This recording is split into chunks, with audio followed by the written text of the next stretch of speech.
Hey there, it's Toasty Fresh, and I'm really grateful and pleased to be bringing you another video to talk to you guys about, and it's going to be another collections update video, and it's going to be my very last one because these are the last bunch of games, my most recent gaming editions, and this time it's going to be the last gen, the PlayStation 3.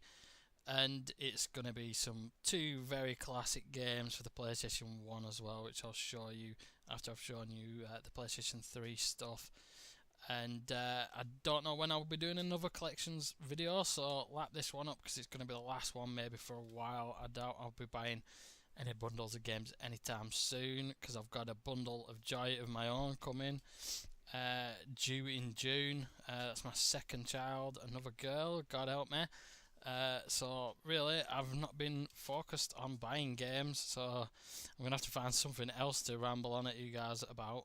But anyway, let's get on with that and show you what I've been collecting. So first up, I got a few bargains from cash converters, and one of those was Prototype. It's a game that I've never got around to playing. It's not a terrible game. It's meant to be a pretty good game, actually, pretty decent in all accounts. And it was kind of one of those that came about around the time of all this open world games and having free roaming cities to go around. A real explosion of them, like the Assassin's Creed games. There's Prototype. Another kind of superhuman type game in Infamous. There was Crackdown on the Xbox, and a whole kind of explosion of this kind of game, and Just Cause and some of the others like Far Cry that came afterwards, which was a first person one but the same kind of thing.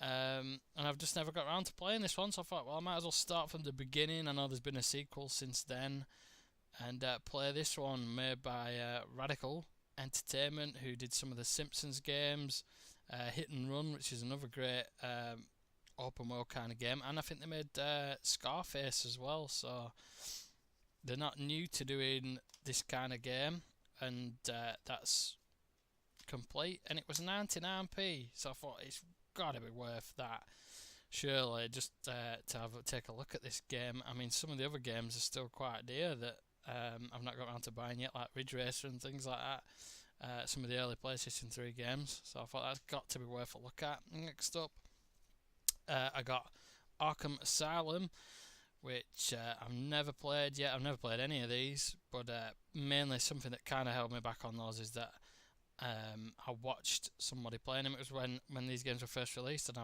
paid $1.99 for this. It's not complete though, that's the only thing, and it's got a bloody platinum disc in there as well, but it was only $1.99, I suppose. And at the time of this coming out, I didn't, and I rarely do anyway, buy brand new games just for priority reasons with money and things like that. I prioritise buying stuff for my little girl and things like that over buying brand new games. And the last one that we got full whack for was, as a Christmas present, I got Final Fantasy 15, and I think that was the last one of the last games I paid full whack for. I think before that was Fallout 4. So I watched a guy called Zevik, who does some great playthroughs of certain games like this, especially games using that kind of stealth, where you've got a stealth option, and I watched him do a wonderful playthrough of this game, and it's a really great game, so I thought, well, now enough time's probably elapsed that I'll play the game through myself. And coming up is another game that I'm really looking forward to playing, and that's Metro Last Light.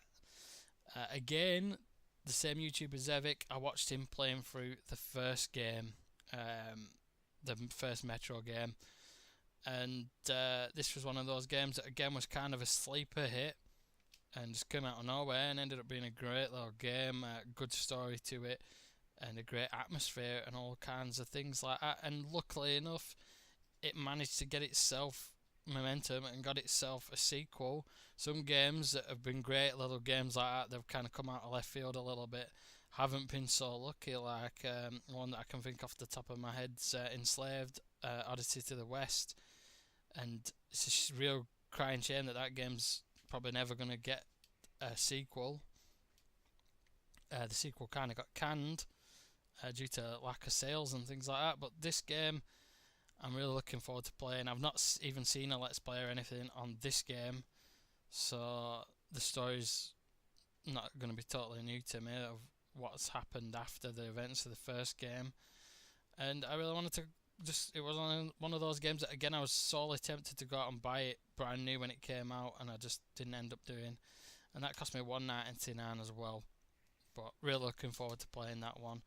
And then last up for the PlayStation 3 stuff, I got my hands on Killzone, the Collector's Edition, for $2.99, and I've already got it, which I think I only paid 89p for it or something like that. I've got this standard vanilla version, and then I just saw this and I thought, well, to say it's got the sleeve and everything for $2.99, I might as well pick it up now. And that gives me Killzone 1 to 3 now in my collection. It's got the instruction booklet there. I don't think there's anything really special about the collector's edition, apart from the fact that it's in a collector's tin, and it's got a little sleeve like this, and I think you'll probably get some kind of maps and all stuff like that, which has already been used up anyway. But I just thought it looks pretty cool, and it's another one there for the collection. I've got a few steel tins now, so I thought throw that on the collection, why not? And I didn't think Killzone 1 was too bad. I haven't got around to playing 2 or 3 yet. But there you go. And anyway, last but not least, the 2 games that are probably going to make my collection, and 2 absolutely classics for the PlayStation 1 that I bought from Cash Converters. The first is Rayman. The first game, it's been on many different consoles, and it's a wonderful platformer. I had this game originally myself as well in my original collection, and bright, cheerful, and a really great game, and a game that still championed the 2D platformer in the era of 3D graphics coming to the fore, and a really great game. I really had fun with this. I thought the learning curve was a lot steeper than what I remembered, a lot less steep than what I remembered. I remember this game just going to get quite hard into the later stages, and I couldn't resist putting it in my PlayStation 3 and playing through a few levels. I got so far, like I got past the first kind of like world onto the where it starts getting more difficult, and but I thought it was a lot harder right off the bat, but it's not. But great game, colourful, and he's been around for a while and he's still here now. The only shame is it's a platinum version, but it's got the instruction booklet, and look how thick that is. Remember when instruction booklets were that thick. And it's kind of harkened back to its roots now with the new games, Legends, and I think there were another game after that which have gone back to the 2D style. So it's great to see that as well, that they've gone back and thought, well, look at it and do the series a new way, well, a new old way. So that was a great game to pick up. I think that cost me £4.99, so not too bad, not like a real bargain or anything. And next up, I got the classic Resident Evil 2 for the PlayStation 2. A real shame that it doesn't have the instruction booklet, and I think I paid $9.99 for this, so kind of on the expensive side, but I didn't know until it was kind of too late, and I'd already gone up to counter that I found out that it didn't have the instruction booklet. But I remember buying this back in the day, paying £40 for it. I bought it when it first came out. In fact, I bought this game first, and then later on went and bought Resident Evil second hand. But I'd already seen Resident Evil when a friend came around and showed us the PlayStation as this marvellous new invention, and one of the games was Resident Evil that he had with it, and we were in awe of that, like the video clips and things like that at the beginning. We're like, whoa. And even back then the acting was absolutely terrible, but we still thought it was the greatest thing since sliced bread. And this game trumped it, I think. This trumped Resident Evil. I think this is the better one of the two. A great game. In my younger years, I wasn't the best at playing scary games and things like that with an atmosphere, so I don't know why I really bought it, because it was kind of scary still for me, which was weird, as I loved horror films and I didn't have a problem with horror films, but there's a difference between gaming.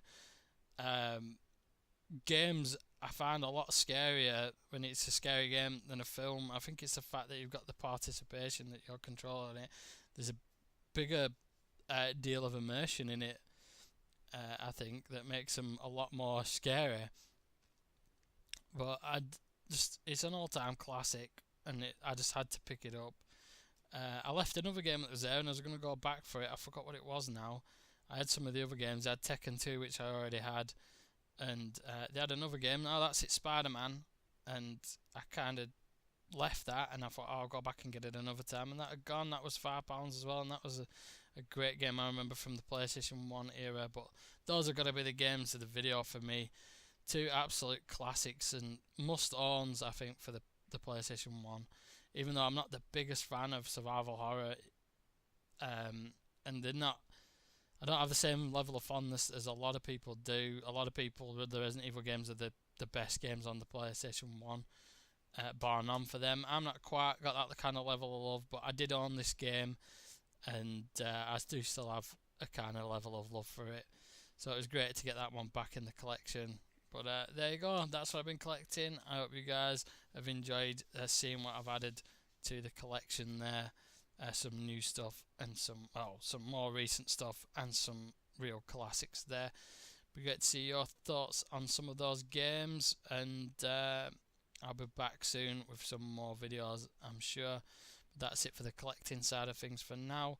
Thanks for watching, I really appreciate it, and I'll see you guys very soon.